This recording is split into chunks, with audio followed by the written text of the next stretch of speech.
दोस्तों, ABC science coaching centre YouTube channel में आपका स्वागत है। दोस्तों, आज हम फिर से क्लास 10th जो कि आज ज्योग्राफी पेपर है उसका क्वेश्चन का जो एमसीक्यू है, मोस्ट इम्पोर्टेंट एमसीक्यू है और जो प्रीवियस ईयर आ भी चुका है, सबका सम्मिलित रूप आज हम आपके चैप्टर 1 जो कि भारत संसाधन एवं उपयोग चैप्टर से लिया गया है, जो कि एक्सरसाइज 1 का है। तो दोस्तों, यहाँ से आपको पर डे ऑब्जेक्टिव वीडियो मिलेगा और मोस्ट जो इम्पोर्टेंट मैथ है, साइंस है, इसका सॉल्यूशन भी मिलेगा। तो अगर आप मेरे चैनल पर पहली बार विजिट कर रहे हैं तो चैनल को सब्सक्राइब जरूर कर लीजिएगा और अपने फ्रेंड को भी शेयर कर दीजिएगा। तो चलिए इस वीडियो को शुरू करते हैं। क्वेश्चन नंबर 1 है, नंदा देवी राष्ट्रीय उद्यान कहाँ है? तो ये है उत्तराखंड में।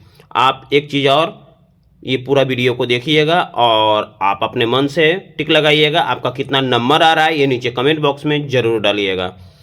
चलिए सेकेंड नंबर क्वेश्चन, निम्न में से कौन कार्बनिक खनिज है? तो ये कार्बनिक खनिज है कोयला।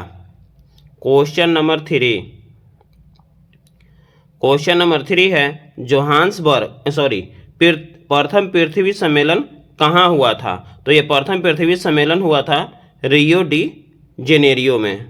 नेक्स्ट है क्वेश्चन नंबर 4 है, ब्रंटलैंड आयोग किससे संबंधित है? तो ये संबंधित है समावेशी विकास से।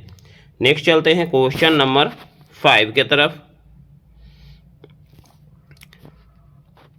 तो क्वेश्चन नंबर 5 है, एक मिनट थोड़ा सा स्क्रीन और बड़ा कर लेते हैं। क्वेश्चन नंबर 5 है, लौह अयस्क है, यानी इनमें से बताना है कि कौन सा लौह अयस्क, इसमें ऑप्शन है दिया हुआ, तो उसके अनुसार ये हो जाएगा ऑप्शन नंबर बी। लौह अयस्क जो भी है वह अनवीकरणीय संसाधन है, क्योंकि लौह अयस्क को एक बार खत्म हो जाने के बाद दोबारा प्राप्त होने में ज़्यादा टाइम लगता है। अब देखिए, नवीकरणीय संसाधन और अनवीकरणीय संसाधन क्या है। नवीकरणीय संसाधन का अर्थ हुआ जिसको कि दोबारा प्राप्त आप आसानी से कर सकें, यानी दोबारा प्राप्त होने में ज़्यादा कठिनाई न हो। और अनवीक संसाधन है जिनको कि दोबारा प्राप्त होने में ज़्यादा कठिनाई हो, या तो फिर उनको बनने में ज़्यादा समय लग जाए, लाखों वर्ष लग जाए, हजारों वर्ष लग जाए, वो अनवीकरण संसाधन है। मानवकृत संसाधन यानी जो मानव द्वारा निर्माण किया जाता है, और जैव संसाधन जो प्रकृति में मुक्तावस्था में मिलता है। अगला है क्वेश्चन नंबर 6, कोयला किस प्रकार का संसाधन है? तो कोयला संसाधन है अनवीकरणीय संसाधन, क्योंकि इसको दोबारा प्राप्त होने में काफ़ी समय लग जाता है। अगला है 7 नंबर, द्वितीय पृथ्वी सम्मेलन कहाँ हुआ था? तो ये इनमें से कोई भी ऑप्शन नहीं है। नेक्स्ट है, आप नीचे कमेंट बॉक्स में बताइएगा कि कहाँ हुआ था।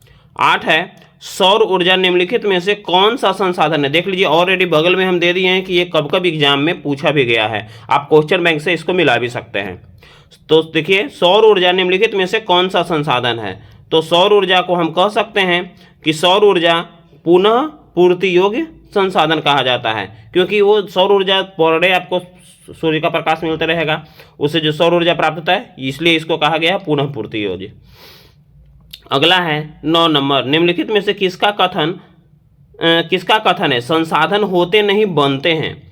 तो ये कहा गया है जिम्मरमैन का। तो आखिर संसाधन कहते किसको हैं? जो भी हम अपने लाइफ में जिस चीज़ का भी यूज करते हैं, उपयोग करते हैं, वो हमारा संसाधन कहलाता है, और जिसको हम यूज नहीं कर रहे हैं वो हमारा संसाधन नहीं कहलाएगा। नेक्स्ट क्वेश्चन है 10 नंबर क्वेश्चन है, निम्नलिखित प्राकृतिक संपदाओं में किसका भंडार सीमित है? यानी किसका भंडार है जो कि एक लिमिट समय में खत्म हो जाएगा? तो ये है ऑप्शन नंबर 1 कोयला। हवा खत्म नहीं होगा, मिट्टी खत्म नहीं होगा और सौर शक्ति भी खत्म नहीं होगा, क्योंकि ये निरंतर मिलते रहता है नाभिकीय संलयन से। अगला 11, डाकू की अर्थव्यवस्था का संबंध है, ये किससे है? तो यह है ऑप्शन नंबर सी, संसाधन के विदोहन। विदोहन कहने का मतलब है ज़्यादा उसको यूज करना। नेक्स्ट है क्वेश्चन नंबर 12 है, तट रेखा से कितने किलोमीटर सीमा अपवर्तन क्षेत्र कहलाता है? यानी कितने किलोमीटर का सीमा जो है वो कहलाता है अपवर्तन क्षेत्र? तो ये है 200 किलोमीटर, यानी 200 किलोमीटर का क्षेत्र। अगला है 13 नंबर, समुद्र क्षेत्र में राजनैतिक सीमा के कितने किलोमीटर के क्षेत्र राष्ट्रीय संपदा यानी राष्ट्रीय संपदा कहलाता है? तो ये कहलाता है option number C 12.2 kilometre. Next है, दी पिपुलेशन बम नामक पुस्तक किस वर्ष प्रकाशित किया गया था? तो ये प्रकाशित किया गया था ऑप्शन नंबर डी 1968 में। नेक्स्ट चलते हैं। आज हम आपको 40 जो इस चैप्टर से मोस्ट इंपॉर्टेंट क्वेश्चन बने हैं वो 40 क्वेश्चन को आपको बताएंगे। नेक्स्ट है क्वेश्चन नंबर 15। क्वेश्चन नंबर 15 है बुंडलैंड किस देश के प्रधानमंत्री रह चुकी हैं? तो ये रह चुकी हैं नॉर्वे के। 16 इनमें से कौन विकास के स्तर के आधार पर संसाधन का वर्ग नहीं है? तो ये है ऑप्शन नंबर डी ज्ञात। 17 इनमें से कौन अजैव संसाधन नहीं है? तो ये अजैव संसाधन नहीं है, यह है ऑप्शन नंबर ए। 18 बांधों में जल किस संसाधन वर्ग का उदाहरण है? तो यह है ऑप्शन नंबर बी संचित। 19 इनमें से कौन निजी संसाधन में शामिल नहीं है? तो यह है मंदिर। उसके बाद है 20 नंबर क्वेश्चन जैव और अजैव संसाधन वर्गीकरण का आधार क्या है? तो ये आधार है उत्पत्ति। 21 संसाधन नियोजन के कितने स्तर होते हैं? तो इनके होते हैं 3 स्तर।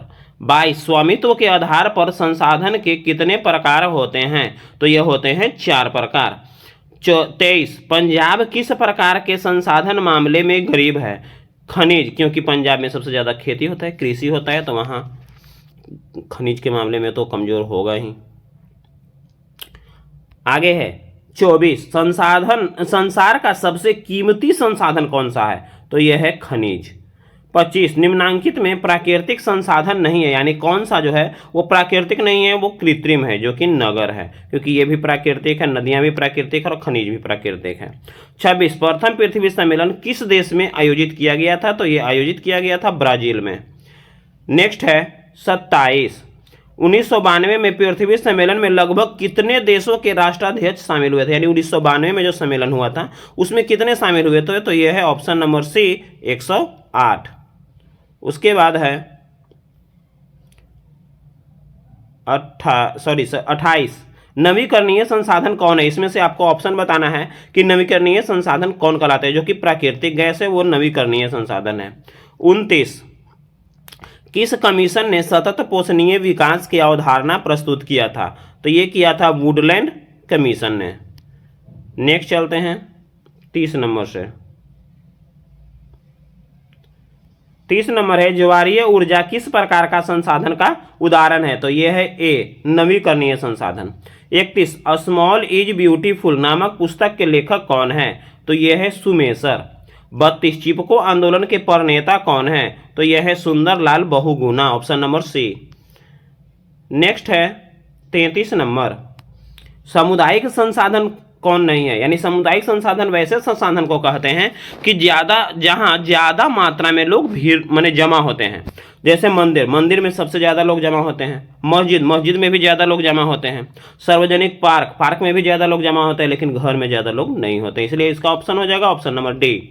34 निम्नलिखित में कौन सामुदायिक संसाधन नहीं है? यानी इसमें सामुदायिक संसाधन कौन नहीं है इसमें बताना है, ऊपर वाले में भी था। तो इसमें कौन सा ऐसा चीज है जहां कम लोग जमा होते हैं? जैसे कृषि भूमि, ऑप्शन नंबर सी, क्योंकि कृषि भूमि में ज्यादा लोग जमा होते नहीं है, 2%, 3%, 4% इतना ही होते हैं। उसके बाद 35 हमारा साझा भविष्य क्या है? तो यह है एक पुस्तक, क्योंकि पुस्तक से ही हम बड़े से बड़े मंजिल को हासिल करते हैं, ऑप्शन नंबर बी। उसके बाद है 36 कोयला का लद्दाख किस संसाधन में धनी है? यानी कोयला का जो लद्दाख है वो कौन से संसाधन में धनी है? तो यह है सांस्कृतिक विरासत के अंतर्गत। नेक्स्ट है 37 नंबर किस प्राकृतिक संसाधन का भंडार सीमित है? तो यह है ऑप्शन नंबर ए खनिज। दोस्तों अगर ये वीडियो अच्छा लग रहा हो तो एक लाइक जरूर कर दें और अपने दोस्तों को तो जरूर शेयर कर दें जिनको भी एग्जाम देना है। 38 1992 में तृतीय पृथ्वी सम्मेलन किस शहर में हुआ था? तो यह हुआ था option number B Rio de Janeiro Brazil में पड़ता है, वहां हुआ था। अगला है 39 है राजस्थान में किस संसाधन की कमी है? तो राजस्थान में कौन से संसाधन है जिसका कमी पाया गया है? तो यह है ऑप्शन नंबर सी जल संसाधन। 40 मछलियों के अस्तित्व को खतरे में डाल सकता है। इनमें से कौन सा चीज है जो कि मछलियों के अस्तित्व को खतरे में डाल सकता है? वर्षा जल से तो उसको कुछ नहीं होगा, सागर जल से भी कुछ नहीं होगा, बांध से भी कुछ नहीं होगा, क्योंकि बांध रहेगा तो और मछलियां उसमें आराम से रहेगा। सबसे घातक है दूषित जल, जो कि कभी कभी देखिएगा घर के तालाब वगैरह में क्या होता है कि ज़्यादा पानी गंदा हो जाता है तो मछलियाँ मर करके छल आने लगती है।